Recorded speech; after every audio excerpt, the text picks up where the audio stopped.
On this anniversary of September 11th, we don't just look back at what took place 11 years ago today, but what the next 11 years have meant for the United States, including our ongoing war with Afghanistan.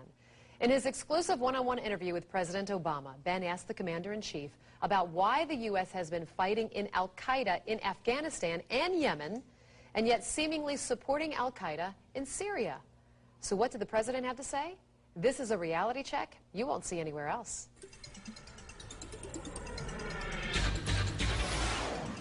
11 years ago today, most Americans had never heard of an Islamist group with an Arabic name meaning the base.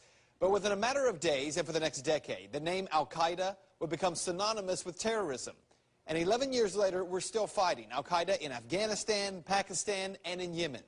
Though our history with Al-Qaeda is very complicated. To begin with, it was the United States government that created Al-Qaeda in the first place. It was during the 1970s. The U.S. decided to create an Islamist extremist group to sow the seeds of discord in the Stans, like Pakistan and Afghanistan. The goal was to create problems for the Soviets. If you don't believe me, here's Secretary of State Hillary Clinton. To be fair, we had helped to create the problem we're now fighting. How?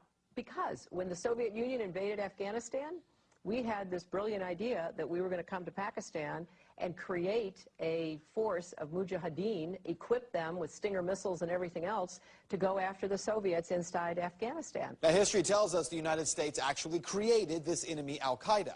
Well, since 9/11, we've spent over $1 trillion battling Al-Qaeda in Afghanistan, Pakistan, and in Yemen, not to mention the Iraq War, which was, if you'll remember, originally sold as a safe haven for Al-Qaeda.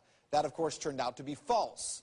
So if Al-Qaeda is our sworn enemy, why is the United States supporting Al-Qaeda fighters as part of the Syrian opposition, just as we did Al-Qaeda fighters in the Libyan uprising? Well, that was the question I posed to President Obama during my one-on-one interview with him. You mentioned about Al-Qaeda during your speech, going after Al-Qaeda in Afghanistan, certainly going after them in Yemen as well. Yeah. And yet there's some concern about the U.S. funding the Syrian opposition when there are a lot of reports that Al-Qaeda is kind of heading up that opposition. How do you justify the two? Well, I share that concern, and so what we've done is to say we will provide non-lethal assistance to Syrian opposition leadership that are committed to a political transition, committed to an observance of human rights. We're not going to just dive in and get involved with a civil war that, in fact, involves some elements of people who are genuinely trying to get a better life, but also involve some folks who would, over the long term, do the United States harm. So what about what the president said there? It is true that publicly the United States is providing non-lethal support to Syria. According to a report from Reuters, the State Department says the U.S. government set aside a total of $25 million for non-lethal assistance to the Syrian opposition. A U.S. official said that was mostly for communications equipment, including encrypted radios. But there are questions about what else the U.S. has been doing. Well, right now the U.S. is providing non-lethal assistance. We are facilitating other countries.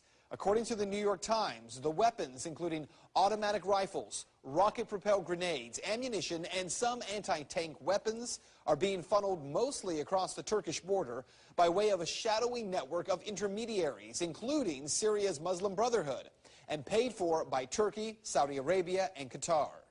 The Times goes on to say that the CIA is part of that process of getting these weapons to these groups, though the U.S. isn't actually providing the weapons themselves. So what you need to know is the old enemy of my enemy is my friend adage just doesn't seem to work here. U.S. involvement in the Middle East has been problematic for decades. But on this day, consider for a moment the last two countries in the Middle East where the U.S. has intervened. Let's start in Egypt, where we helped to overthrow the dictator Mubarak, who we propped up. Well, today, thousands of protesters gathered outside the embassy in Cairo. The American flag, flying at half-mast to mark the anniversary of 9/11, was ripped down and destroyed. And also today in Libya, an armed mob attacked the U.S. consulate in Benghazi and set fire to the building. And in both cases, those protests happened over a film that reportedly offends Islam.